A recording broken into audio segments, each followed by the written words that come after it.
Good afternoon, everybody. TGIF.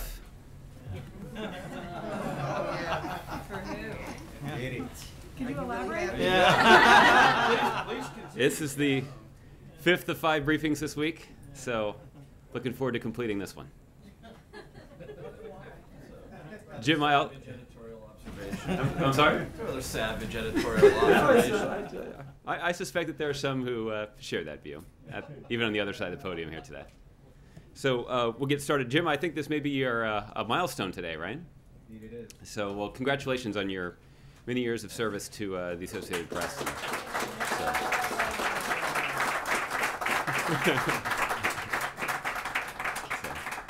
So, Jim, you're a true professional, man. We're really gonna miss you. Well, thank you. But we certainly wish you and your family the best. Thanks to you and your staff and to all my hard-working colleagues here. It's been an honor to work with you guys. Anyway, we got news today. Yes, we do. Let's get to it. And just yesterday, Director Archuleta was insisting that she was going to remain in the job. So I think we're curious as to what changed. Did she submit her resignation at the President's request today? Jim, I can tell you that Director Archuleta did offer her resignation today. She did so of her own volition.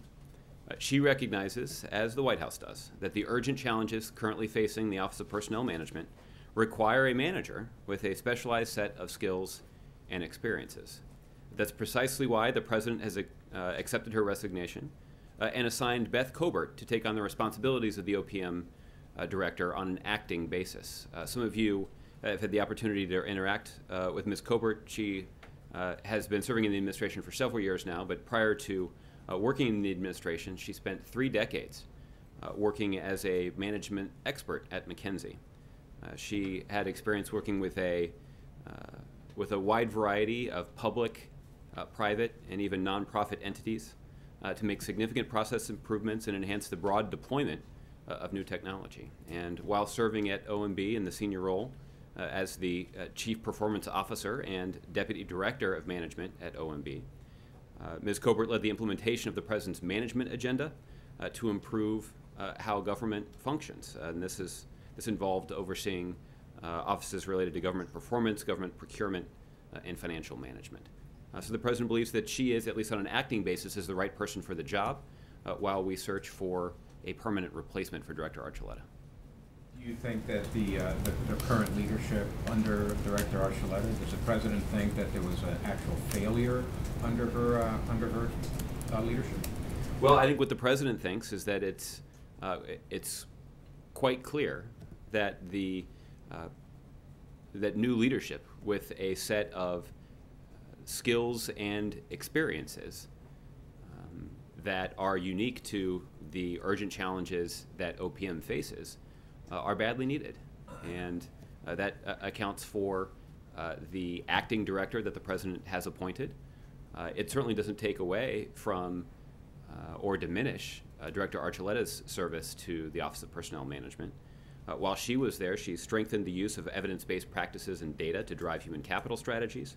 She led the development of workplace flexibility programs to allow federal government employees to better balance their obligations at the workplace with their responsibilities at home. She prioritized the health care of federal employees to keep costs low and expand coverage. And she also understood that cybersecurity at OPM needed to be a priority. And it's precisely because of some of the reforms that she initiated that this particular cyber breach was detected in the first place. But given the urgent and significant challenges that are facing OPM right now, a new manager with a specialized set of skills and experiences is needed. When did the White House become aware of the number of 21 million people affected by this breach? Well, Jim, as you know, this investigations into the scope of these kinds of incidents are extraordinarily complicated, particularly when you're talking about data that involves tens of millions of individuals. And it is only in the last couple of days that those who are responsible for leading this investigation reached this final conclusion about the scope of the intrusion. And consistent with the President's directive, that as much information as possible should be shared with the public. That's why the decision was made just yesterday by the Office of Personnel Management to release some more of this information. Now, we also recognize that the public is due additional information, and when I refer to the public, I'm talking about those individuals that were that had data that was compromised. And so there is a responsibility that OPM recognizes to follow up with those individuals and ensure that they're given advice, that they're informed about what exactly happened. And OPM has already committed to ensuring that those individuals will receive a comprehensive suite of credit reporting and identity theft prevention tools. This would obviously be on top of the suite of services that have been provided to those individuals whose data was compromised in the first reported breach. Does the administration have any sense of what whoever is responsible for this breach might be doing with this data? Is it possible that they could sit on this data while these protections that you're talking about take effect and then strike later? What securities are you taking into account for the long haul? Well, Jim, I don't have an analysis to share with you in terms of what we suspect this actor, what the true intent of this actor may have been. But obviously, we want to make sure that those who may be affected by this breach get as much protection and support that we can offer them, and that's a promise that OPM is committed to fulfilling. And are you willing at this point to confirm that somehow the breach was that the Chinese were responsible for this breach? At this point, I don't have anything to say publicly about the attribution of this activity. Okay. Thank you, Jim. Roberta. When was the president briefed about the conclusions that 21 million people were affected? Well, obviously, this conclusion was only reached in the last few days, and the president was briefed shortly after those conclusions were reached. What was his reaction to that large number? I wasn't there when the president was briefed. I can tell you as a general matter that as it relates to this incident, the president believes that this is significant and that this needs to continue to be a priority of his administration, not just at OPM, but across the federal government, to make sure that all of the agencies in the administration are focused on this priority, that it is critical to their mission to safeguard their computer networks and to safeguard their data. And you'll recall that I've pointed out on a couple of previous occasions that the last cabinet meeting that the president convened a month or two ago, prior to this news about OPM having been publicly reported, that cybersecurity and the effective and prompt implementation of cybersecurity measures at government agencies was an item on the agenda. And I think that should be an indication to you that this administration, including the president, is focused on this priority even when it's not on the front page of the newspapers. I mean, would you describe him as being angry? Because there's been so many different technical snafus, big issues that have come up for his administration while he's been here. Is he angry that this kind of thing? I'm not sure I'm willing to agree with the premise of the question, but let me try to answer it. I think the president recognizes seriously that this needs to be a priority, and this is obviously a priority that many private sector leaders have acknowledged exists for them as well. After all, the private sector has experienced breaches that affect significantly more people than even this significant breach here in the federal government computer network. So obviously this is something that both public and private entities are dealing with, and the president's determined to ensure that all of his leaders of government agencies understand that this needs to be a priority because it goes to the core effectiveness of each of these agencies. And for the OPM hack specifically and the way it's affected security clearances, how long is it going to take to fix that? How long is it going to take before that sort of can be fully operational again? Well, I don't have an update on those details, so I'd refer you to OPM for that. Okay. Jim. Josh.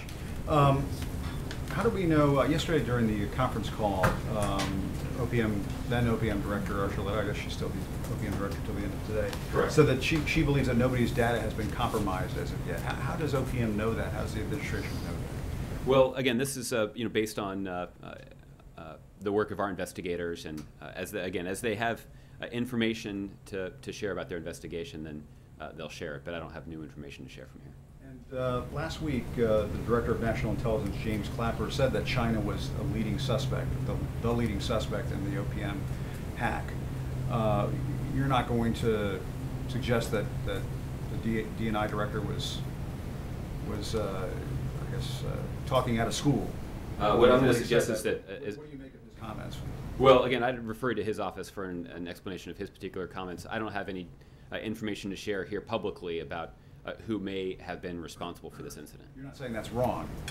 You're just saying you don't want to. I'm suggesting that for questions about Director Clapper's comments, you should contact his office. And forgive me if this question's been asked. I know you said at one of the recent briefings here that your personal data may have been swept up in this hack.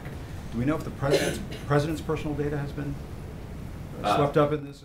Is it involved in any way? I don't have information about the president's personal data, but even if I did, I'm not sure I'd share it in this setting. You said that just about every federal employee since the year 2000, that would of course include the president, would have had their data swept up by these hackers.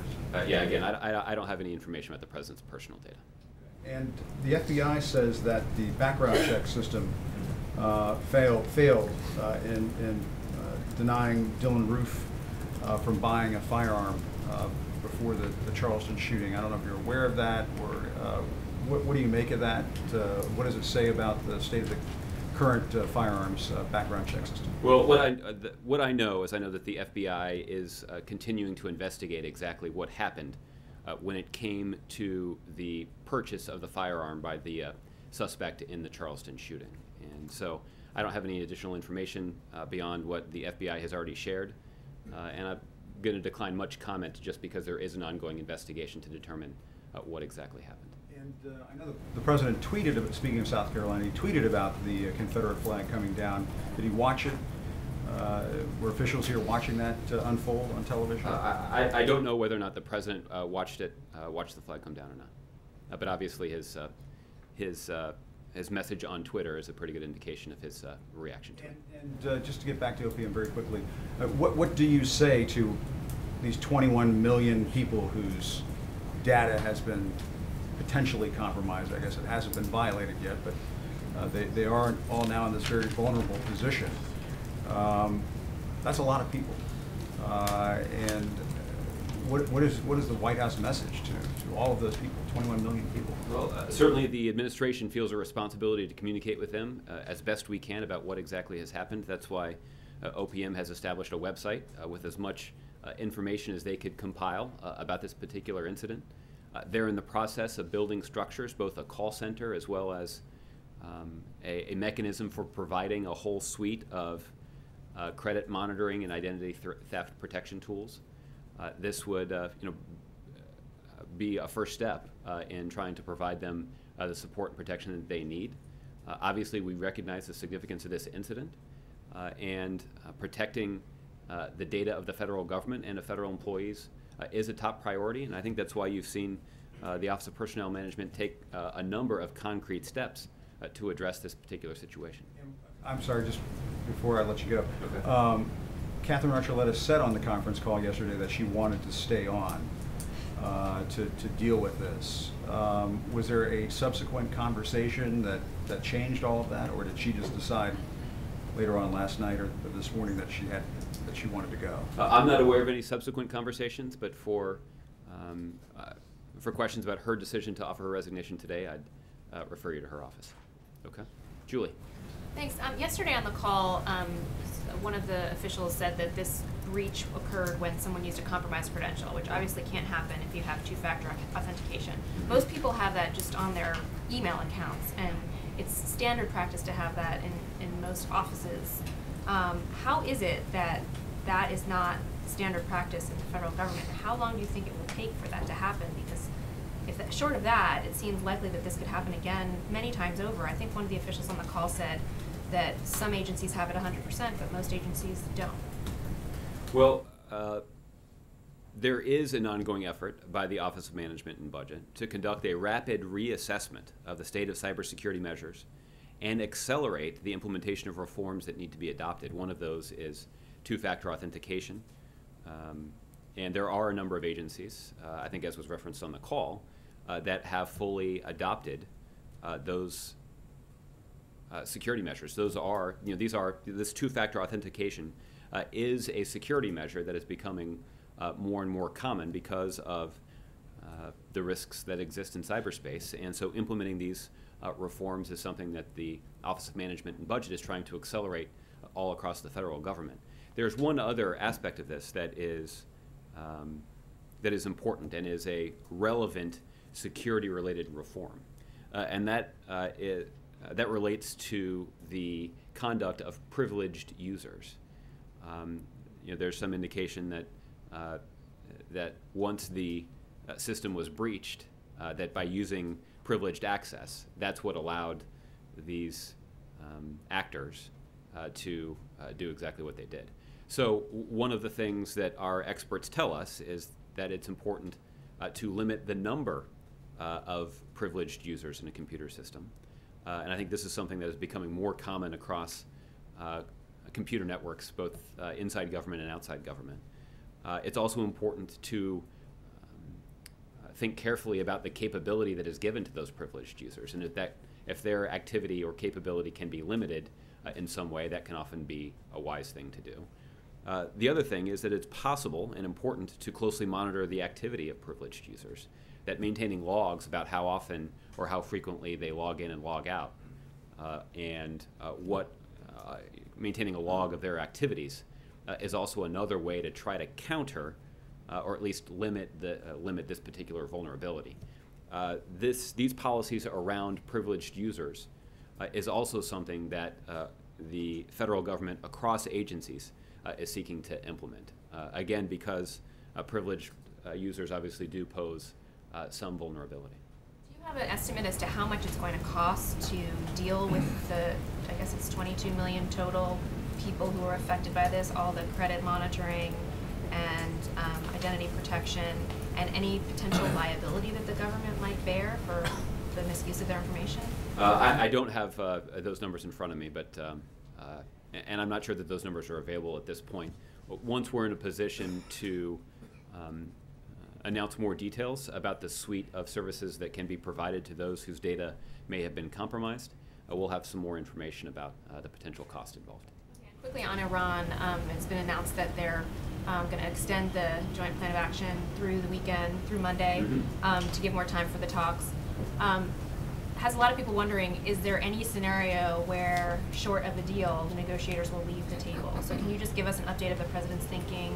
Are they very, very close, or is he in the mode of, however long it takes and they could be there through the summer? Well, Julie, I think the way that we have described this before continues to be an apt description of where things stand now, and that is that the United States, our P5+1 partners, and Iran have never been closer to an agreement. That important progress has been made over the last couple of weeks since the negotiators have been in Vienna to trying to complete a final agreement. That said, there continue to be significant sticking points that remain, and that's the essence of the ongoing negotiations.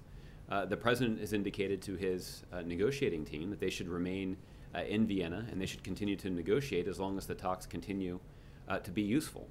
And if it becomes clear that Iran is not interested in engaging in a constructive way to try to resolve the remaining sticking points, then the negotiators should come home.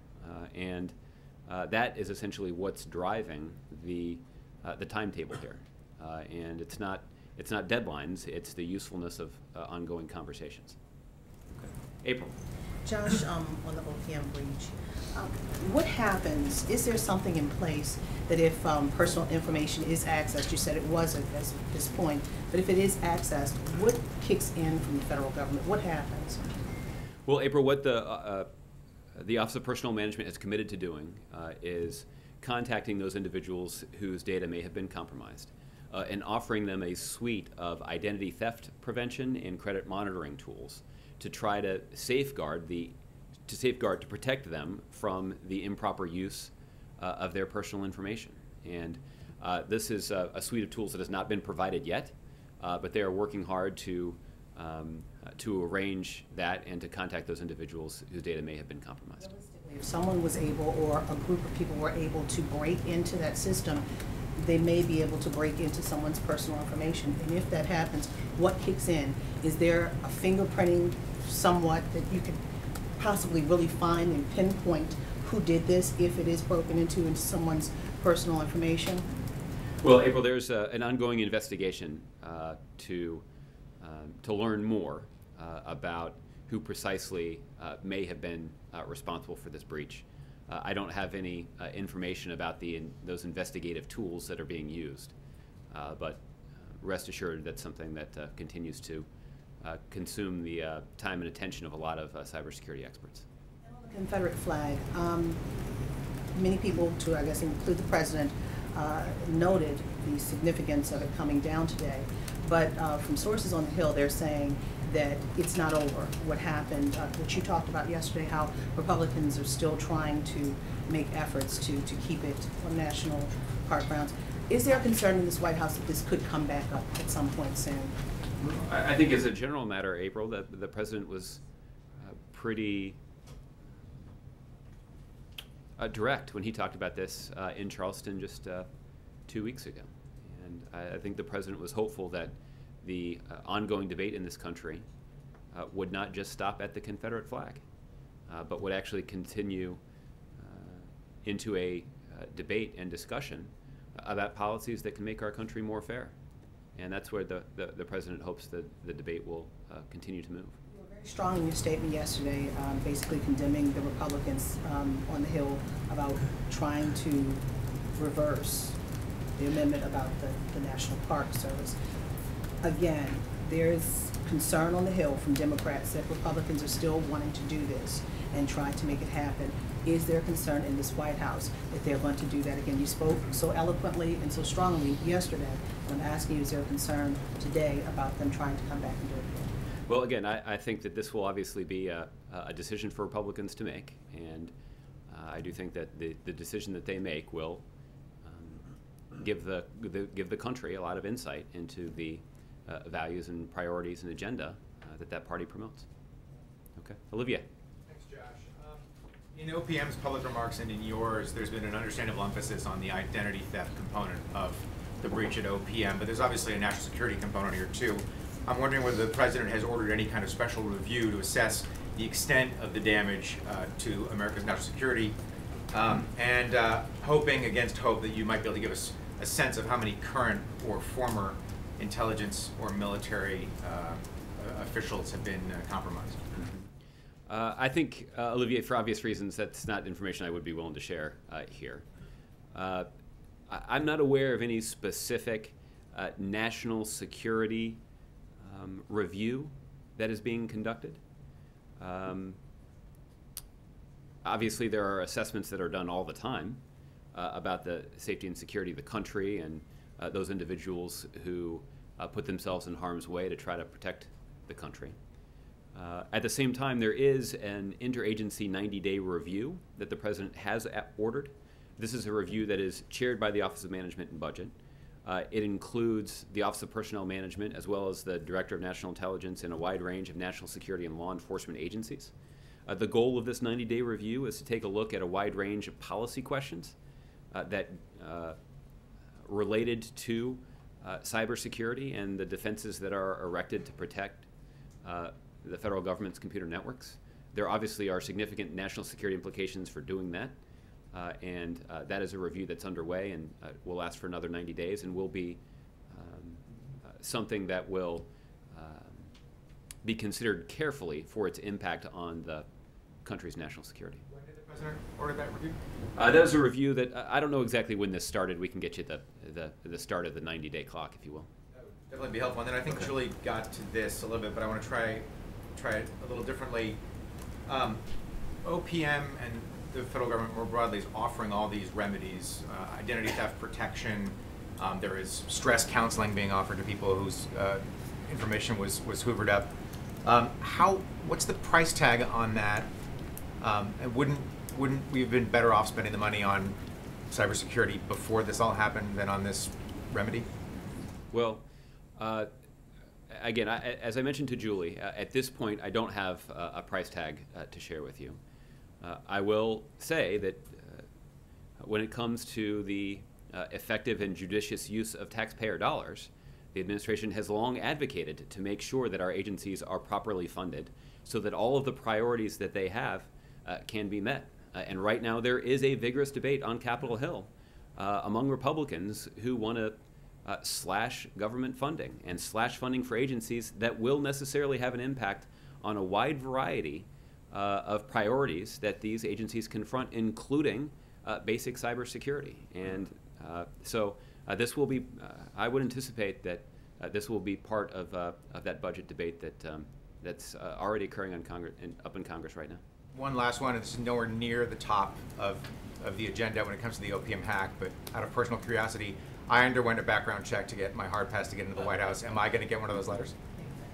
That's a good question. I don't know the answer to that, but obviously you'll find out at some point.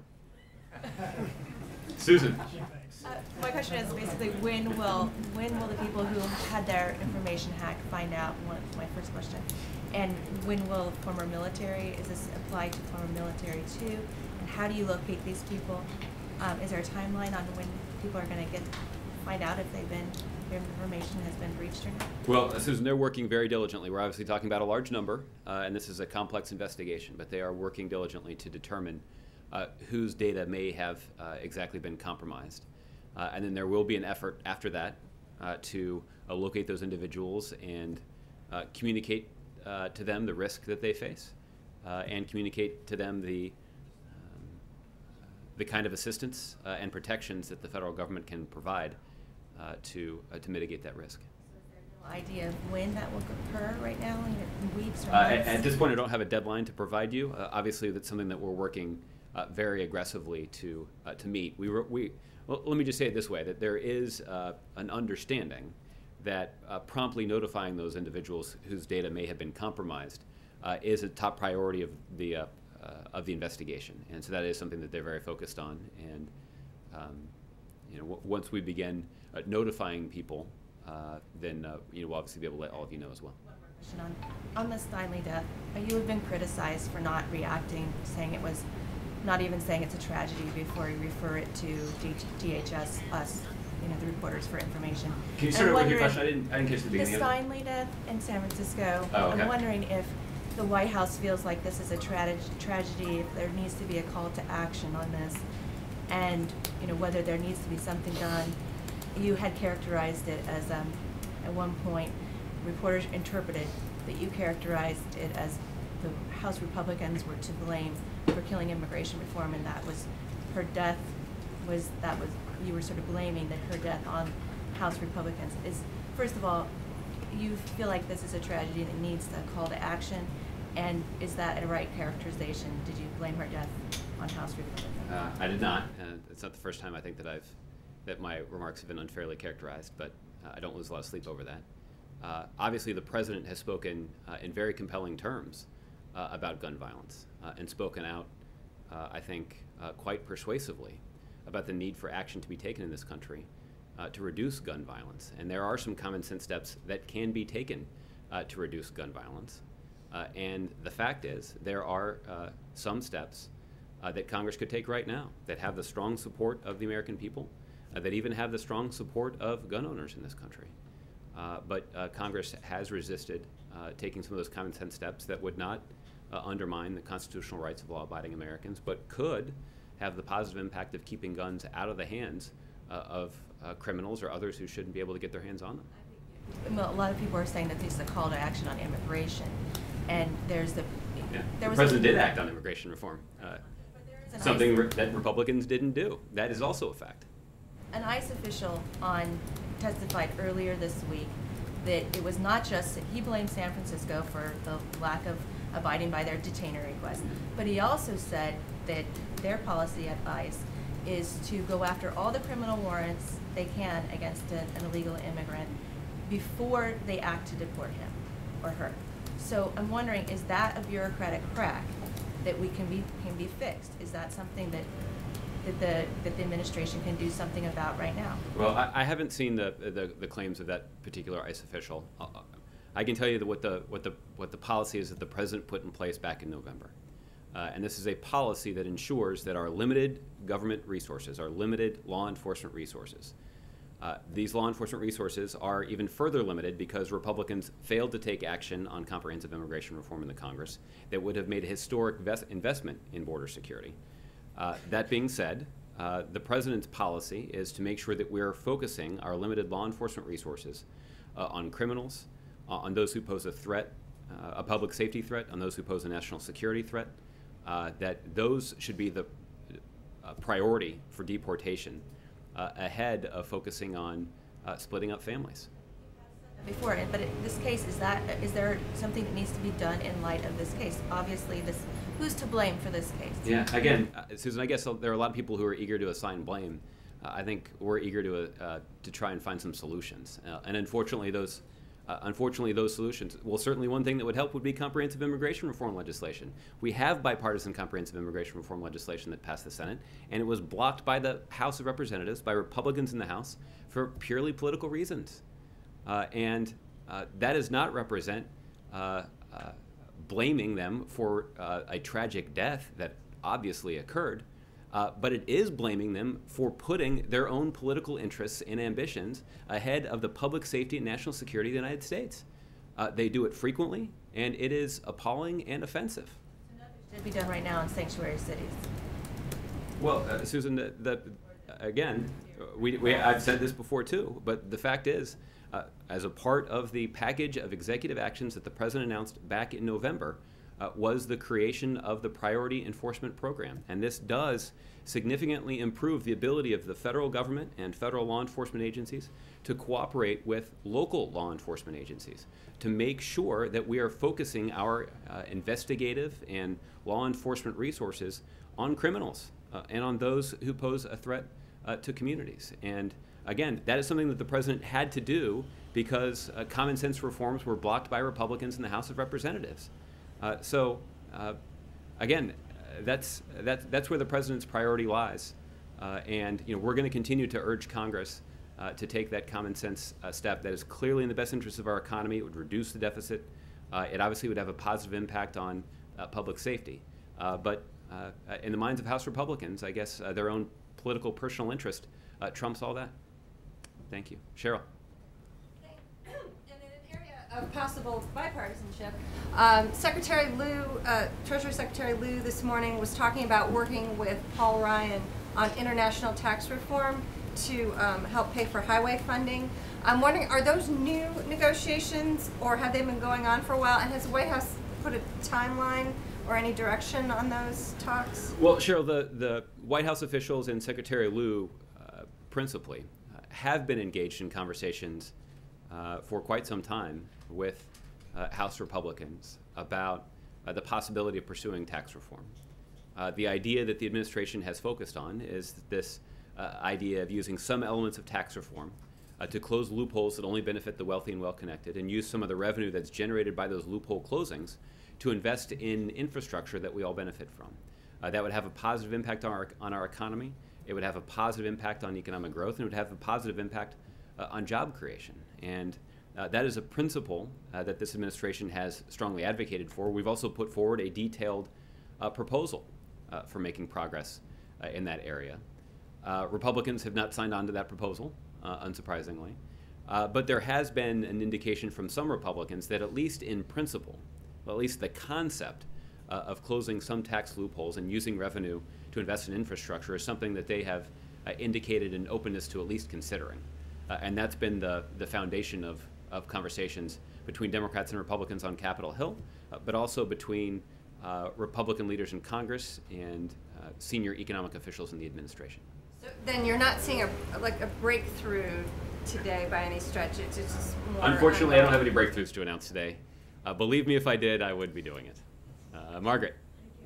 Thank you. So we know that the Iran talk deadline, not even a deadline, whatever. July 13th is some new day for something. So is there any expectation on the president's part that anything could happen between now and July 13th? And how is that kind of shaping his weekend? In other words, can you give us any pre-readout on how he'll be checking in on Iran? Is he going to use some of this time in between to call foreign leaders, or is he just leaving everyone alone until something gels? Well, I would not.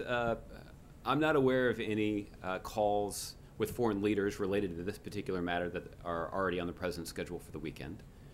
I would anticipate that over the course of the weekend, the president will continue to be regularly updated by his national security team, and possibly even directly by the team that's leading the negotiations out in Vienna. But that's the way that this process has been functioning over the last several days, and that will continue into the weekend. Is there like a daily, do you think he'll get a daily something in the sit room, or just kind of? Well, I'm confident that he'll get at least a daily update. I don't know if it will require him stepping foot in the Situation Room or not, though. And then also on Iran, does the president have any doubt whatsoever in his mind that Hillary Clinton will be a strong public supporter of an Iran deal when it's announced? Is this a situation like trade where you guys think that she ought to have a little bit of political breathing room to say nothing, or do you think because of its foreign policy, because she was Secretary of State, because of Jake's involvement in this, that she is firmly in the public support camp? Do you consider her a validator on an Iran deal? Margaret, I think what I would do is I'd point you to her public comments after the Lausanne agreement was announced, in which she spoke supportively of that ongoing diplomatic effort. But I think, like everybody else, Secretary Clinton will have an opportunity to evaluate a final agreement if one is reached, and she'll make her own decision about whether or not to support it. Okay. Mark? On today's national monuments, was Senator Harry Reid the driving force behind the national monument being named in Nevada? Well, Mark, obviously, Senator Reid has already spoken publicly about his affinity for this particular area of the Nevada desert, and he has been an important advocate for that particular piece of property. And the president was pleased that he was able to use his executive authority to ensure that important space could be preserved for future generations of Americans to enjoy. Is there not politics at play in this? Well, I recognize the instinct to conclude that everything that happens within the Capitol Beltway is somehow influenced by politics one way or another. But I think in this case, both Senator Reid and President Obama recognized the significance of this piece of land and recognized how important it would be to ensure that it could be protected and preserved for future generations of Americans to enjoy. Okay. Major. I know you haven't been able to discuss specifically how much the OPM hack will cost, but when Director Archuleta was before the Hill, she talked about the need this year for a supplemental to cover a couple of costs. New software and whatever it would take to pay for some of the things raised in this briefing. To what degree did the reaction on Capitol Hill yesterday, which included many Republicans and at least one prominent Democrat calling for her to be fired, influence the administration's calculations about the ability to get the money you're going to need to address this problem, and Director Archuleta's ability to get that as an advocate for the administration dealing with the Hill? Well, Major, I guess you raise an interesting point, and I guess we can all sit here and hope that the passion and zeal that was on display by some members of Congress, mostly Republicans, as it relates to the livelihood of the Director of the Office of Personnel Management, will be on display when it comes to protecting the identity of about 22 million Americans.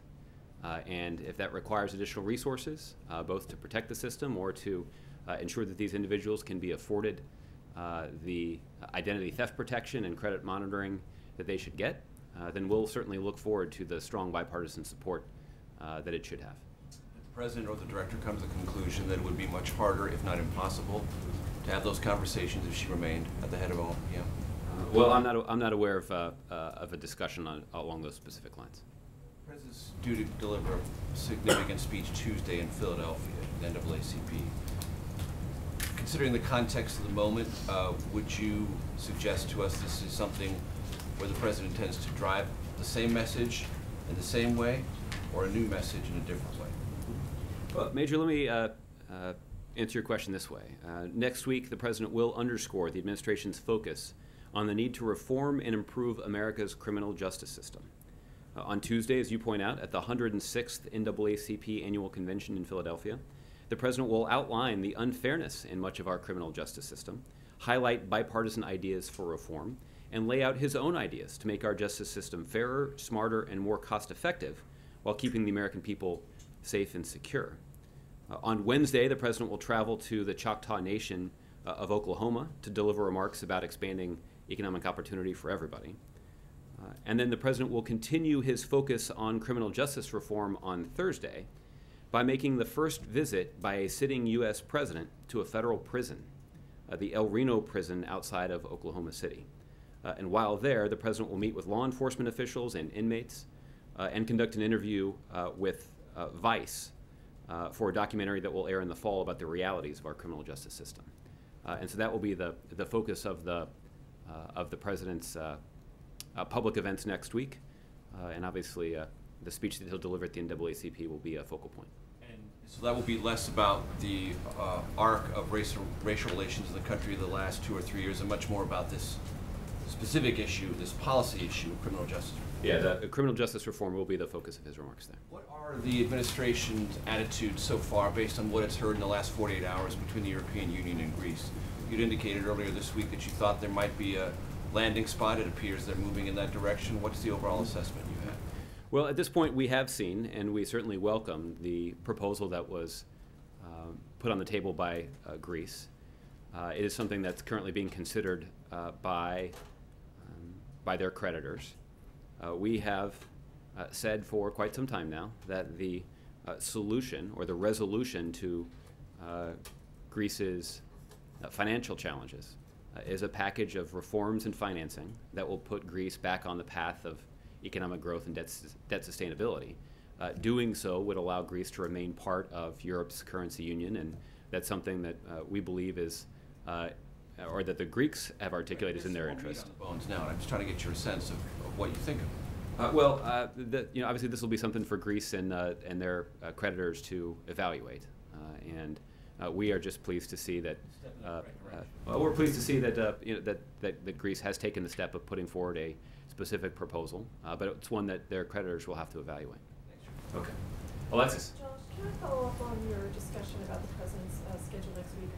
Our smart colleagues at the Washington Post are reporting that on Thursday the President is going to commute the sentences of dozens of nonviolent offenders to call attention to his desire to see those with drug convictions and others the attention of criminal justice reform. Can you confirm that he will indeed do that with his executive power on Thursday, and how that decision will help get the reforms out of Congress that he seeks, rather than to inflame his critics that he is doing something under his own authority without consulting them? Alexis, I don't have any additional information about next week to share at this point. I can say as a general matter that the President has used his executive authority previously to commute the sentences of some nonviolent offenders. And I certainly wouldn't rule out the possibility that he would use that kind of authority in the future.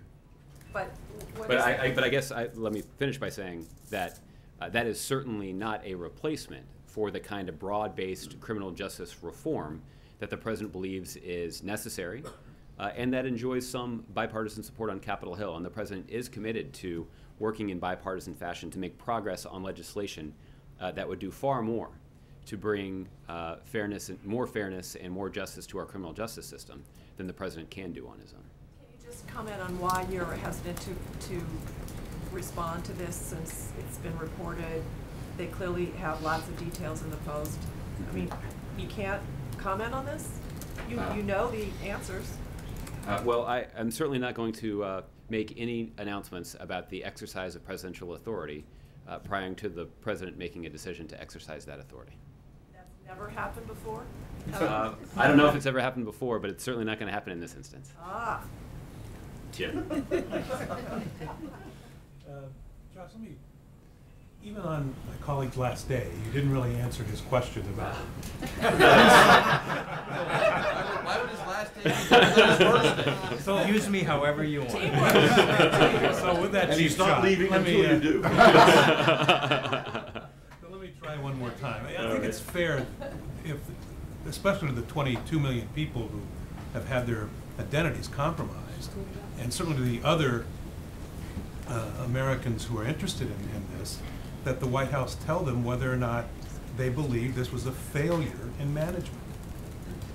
Well, Jim, I think what it exposes is that there are significant challenges that are faced not just by the federal government, but by private sector entities as well. And this is something that large organizations that maintain large computer networks are continually trying to address. And that is the ever-evolving threat in cyberspace. And this is a priority. The President has discussed this as a priority, even on those occasions when it's not landing on the front page of every newspaper, or in your case, leading the evening news. And that's an indication the President recognizes how important it is and recognizes that this is not an insignificant challenge. Well, let me just follow up by asking it this way then. If this had not happened, would she still be the director of OPM? Well, wasn't this in reaction, direct reaction to a failure in management? Well, I think in this case, it is clear that the Office of Personnel Management is facing a set of urgent challenges that require a manager with a specialized set of skills and experiences. There's no doubt about that. At the same time, one of the first things that Director Archuleta did as a director of Office of Personnel Management is to begin a process of upgrading the cybersecurity defenses at the Office of Personnel Management. In fact, it's a result of those reforms that she put in place that this breach was detected in the first place. But again, given the urgent challenges that they're facing right now, it's clear that a manager with a specialized set of skills and experiences is needed. Those are, conveniently enough, the skills and experiences that Ms. Colbert brings to the job. But ultimately, we'll need a permanent replacement, and that's something that we'll start working on today. I guess you can stay.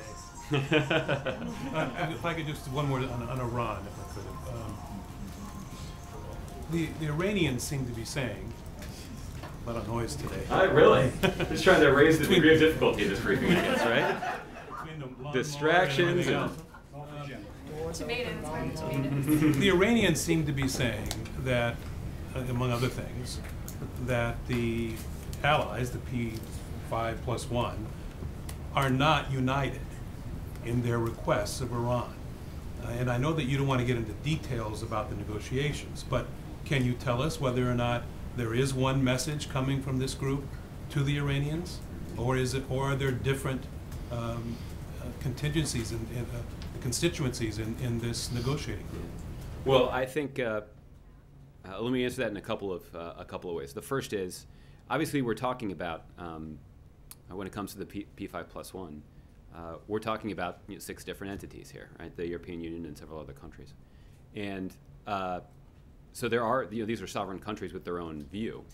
But I will point out that these negotiations would not have reached this point were there not solid unity among the United States and our international partners.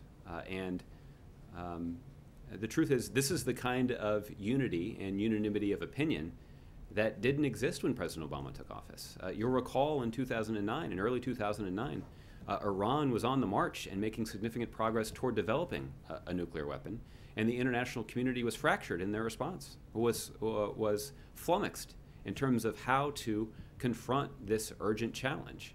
And it's because of the leadership of the President that the international community has been united in imposing sanctions against Iran that compelled them to the negotiating table, that halted Iran's nuclear program and in fact rolled it back in some key areas, and have made significant progress in trying to reach a diplomatic agreement, a diplomatic agreement that would shut down every single pathway that Iran has to a nuclear weapon, and get Iran to cooperate with a set of inspections that would verify their compliance with the agreement. So I think that is an indication of just how far that we've come, and a lot of that progress, if not all of it, is attributable to the leadership of the President of the United States. Okay. Chris. Thanks, Josh. If I can go back to OPM for just a minute, who's in charge of making sure this doesn't happen elsewhere in the federal government? Well,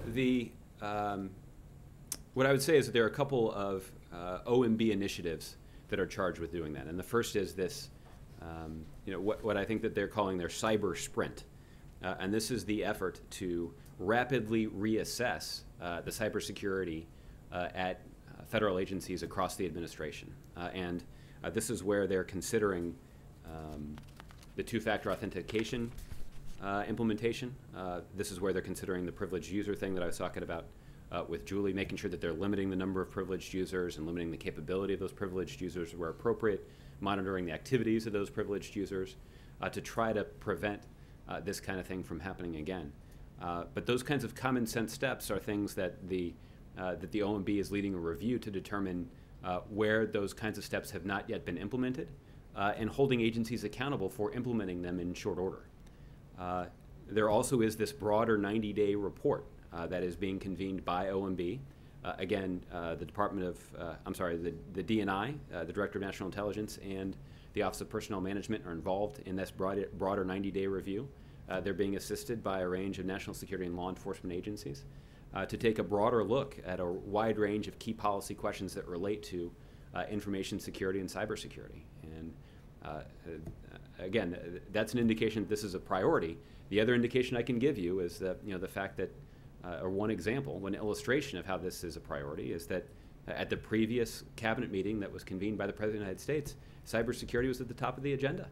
And this is an issue that was extensively discussed where OMB talked about how they were going to work with DHS to make sure that all of the cabinet agencies were meeting their goals and were meeting deadlines when it comes to implementing these common sense reforms that are critical to securing the computer networks of the federal government. All these things you talk about, though, are just in process, which isn't very comforting to people who work for the federal government and see what happened to these employees. So why should they be assured? Well, because, Chris, I think the other thing that we have to acknowledge, and the other thing that has to be recognized here, is that the technology that we're talking about is ever evolving, and it actually evolves really quickly. And we need to make sure that our defenses are always adapting to those challenges. And that's why there's never going to be a time when anybody's going to come up here and stand at this podium and say our work on cybersecurity has been finished. The day that we do that, we'll be probably the most vulnerable that federal government networks would be. Because we know that our adversaries are determined, they're creative, they're innovating, and they're capitalizing on technological developments to seek out and exploit new vulnerabilities. It almost sounds like you feel we can't keep up. Well, no, I think what I'm suggesting is that we have to work really hard to keep up. And right now, there's plenty of evidence to indicate that there's a lot more work to be done to keep up. There are a lot of proposals out there that you just mentioned by the federal government, but the region's senators, Virginia, Maryland, Eleanor Holmes Norton here, are proposing that far beyond what was proposed yesterday, which was 3 years of monitoring, that there be a lifetime of monitoring of identity protection and $5 million in identity theft insurance. Is that something the president would get behind? We have not taken a close look at that proposal as of yet. Obviously, at OPM, they are developing the suite of identity theft protection and credit monitoring services that could be provided to those individuals whose information may have been breached or compromised. But at this point, that's something that they're still working to develop. We'll obviously consider the proposal that has been put forward to Congress. The president of the National Federation of Federal Employees has expressed concern that the original breach, which was 4.2 million people, that the government was already struggling to keep up with it, and expressed his worries that how could they possibly then keep up with something that's nearly 5 times as big. Will there be anything that goes out officially between now and the time when you're able to identify exactly who all the people are and get those letters out, advising federal workers what's going on, what you're doing, how this will all unfold? There is a website that has already been established, and I believe it's at opm.gov/cybersecurity. And this is where individuals who believe that they may have had their data compromised. So again, these are individuals who may have, like Olivier, applied for a background check. So that information about what steps they can take right now is information that OPM has made available. But there will be additional communication that will be shared with those individuals once once we have more information at our fingertips and have more granular knowledge that we can then use to determine who exactly is at risk and make sure that they get the information and protection that they need. And finally, given what's happened, I realize it's very soon after all this was announced, and it's only been a few days that the president has had this, but has there been any discussion about something that's beyond OMB, something that is a particular person, sort of where the buck stops here, who's in charge of federal government cybersecurity? Well, there has been, this has been a challenge in a lot of ways, and this is the essence of another debate that is ongoing and not moving fast enough in Congress. That one of the challenges in confronting cybersecurity vulnerabilities is the seam that exists between private sector computer security professionals and law enforcement and national security professionals in the public sector. And one of the most important things that we can do to improve cybersecurity, both in the public and private sector, is to streamline communication between law enforcement, national security officials, and leaders in the private sector. And the president has put forward very specific legislation up to Congress more than 6 months ago that Congress hasn't passed yet. This should not be something that gets bogged down in partisan politics. This should be a place where Democrats and Republicans should be able to work together. And we haven't seen Congress do that yet in a way that's brought a bill to the president's desk. So that's certainly one way that we could address one of the seams that you've identified. The other thing that the administration has sought to do is to try to benefit from the extensive capabilities and knowledge that exists in the private sector. And we have seen a number of computer security experts join the federal government to try to lend a hand, not just to this effort that's underway at OPM, but also to address some of the broader policy challenges that exist across the federal government. And we certainly are going to do everything we can to continue to ensure that those individuals have an opportunity to serve their country and serve in the federal government and help us confront this very significant challenge. Since you brought up Congress, let me just re-ask a question sort of in a different way that we've already heard today. I was looking at the OPM IG report from last month, and there were a lot of things like they're developing and they're in process of.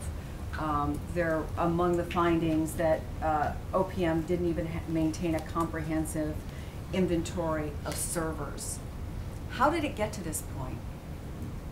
Well, I guess for an update in terms of where they are, I'd refer you to OPM. The other challenge that Director Archuleta acknowledged, again, at the beginning of her service, is that the Office of Personnel Management had to maintain a lot of legacy systems. These, in some cases, were even outdated computer networks. And securing them against modern threats is a significant challenge. And I do think it raises questions about proper levels of funding. It certainly raises questions about something we've discussed in this room before, which is the procurement system that's in place when the government purchases information technology. That sometimes the cumbersome system of government IT procurement leads to such a protracted process that by the time the purchase is made, the software that's being purchased is, if not obsolete, at least out of date. And trying to reform and improve those systems and make them more efficient is actually something that Beth Cobert has been working on at OMB. So again, I think that makes her a good choice to be the acting director of OPM. But it's clear there are some significant challenges, and this is not, despite the intense focus and expertise that's being leveraged to address this situation, I don't expect that this is a situation that's going to be resolved next week or next month. These are some longer-term challenges that are going to require a sustained focus. And we're certainly mindful of not just how big the challenge is right now, but also, as I was saying earlier, we're mindful of how this is a threat that is continually evolving. And it's going to require an adaptive process to make sure we're doing everything necessary to safeguard our computer systems. Okay, Kevin. Josh, thanks. I want to sort of stay on OPM for a second. It's apples to oranges in some way to compare Colbert to Archuleta, because I don't know what Colbert will do in the position, even as the director. But you mentioned lacking a specialized set of skills and experiences. Did Archuleta lack a specific set of skills and experiences? And if she did, why was she in the job to begin with? especially if Colbert seems to have those skills and experiences to begin with? Well, Kevin, because it's now clear that there are some significant and urgent challenges that are facing the Office of Personnel Management that require a manager with a set of specialized skills and experiences, like those skills and experiences that Ms. Colbert has. The fact is, Director Archuleta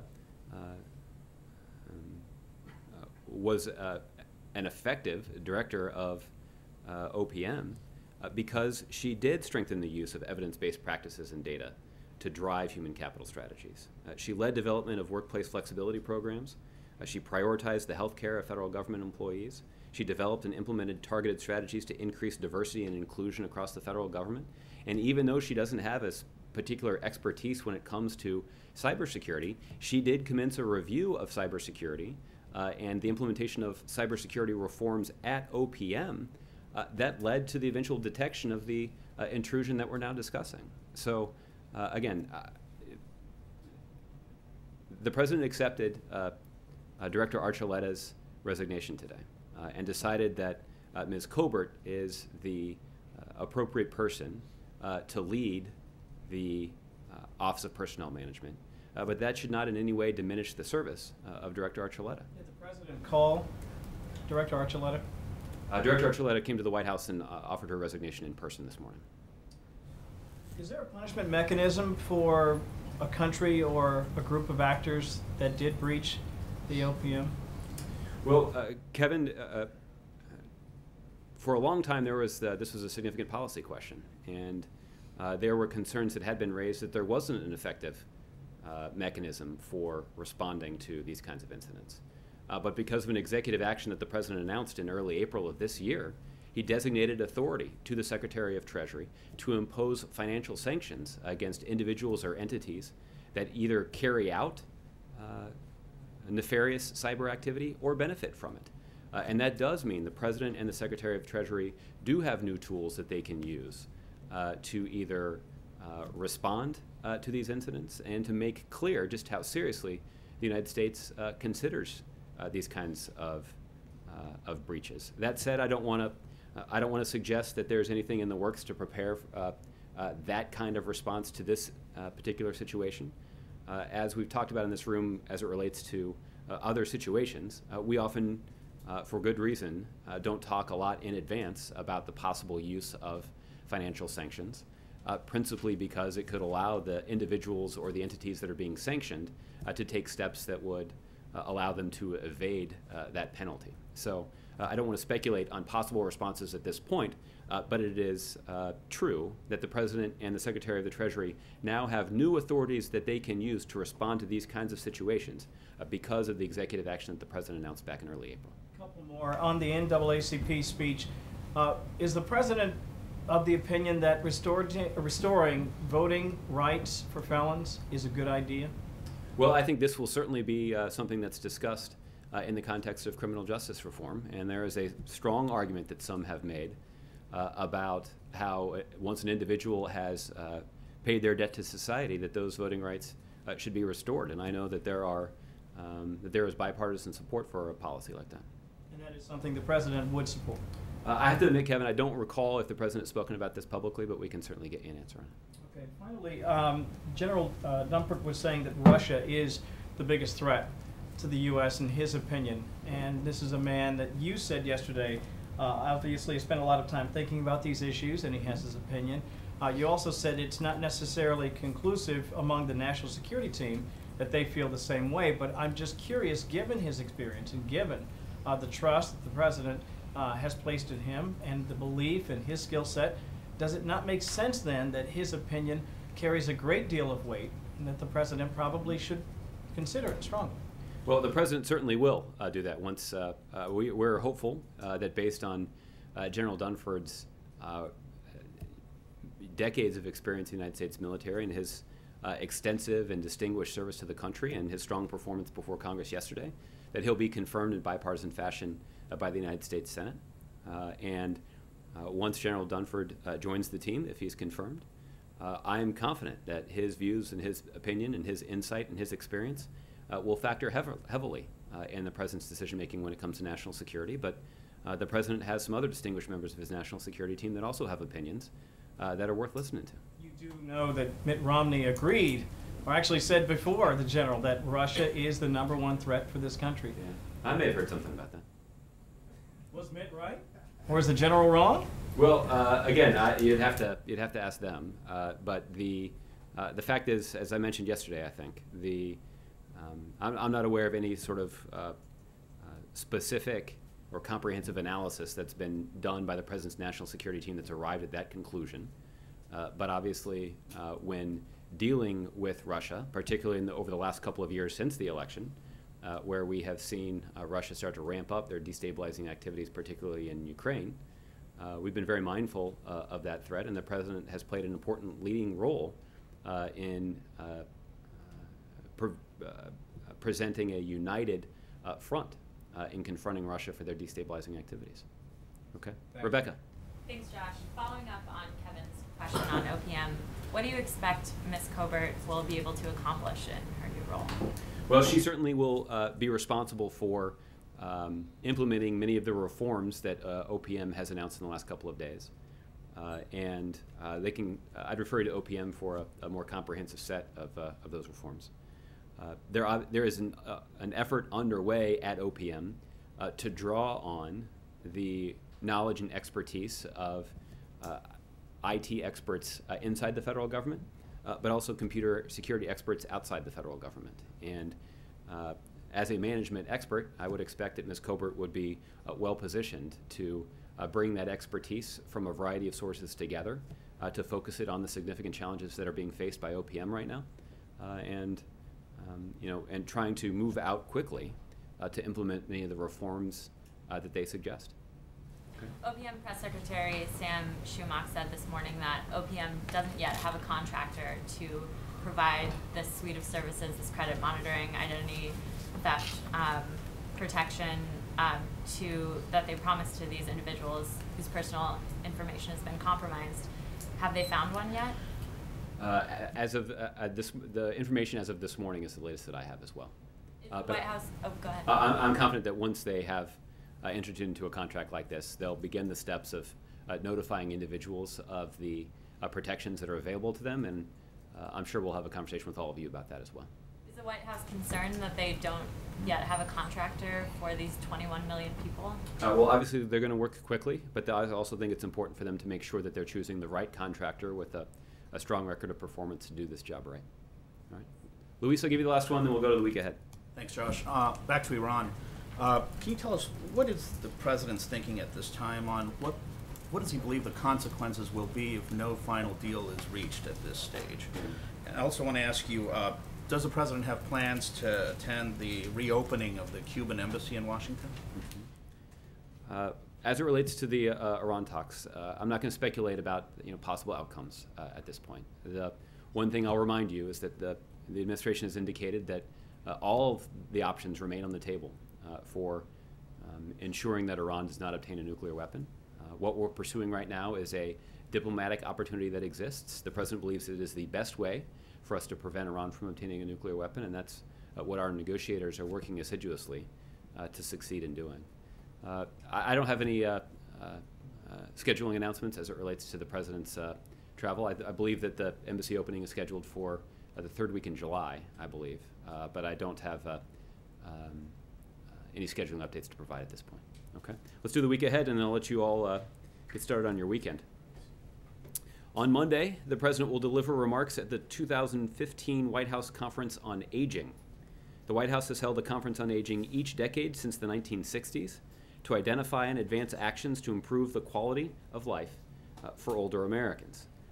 This year marks the 50th anniversary of Medicare, Medicaid, and the Older Americans Act, as well as the 80th anniversary of Social Security. The conference is an opportunity to recognize the importance of these key programs while bringing together older Americans, caregivers, government officials, members of the public, business leaders, and community leaders to discuss the issues that will help shape the landscape for older Americans in the next decade and explore policy solutions to address them. On Tuesday, the president will travel to Philadelphia, Pennsylvania to deliver remarks at the NAACP's 106th National Convention.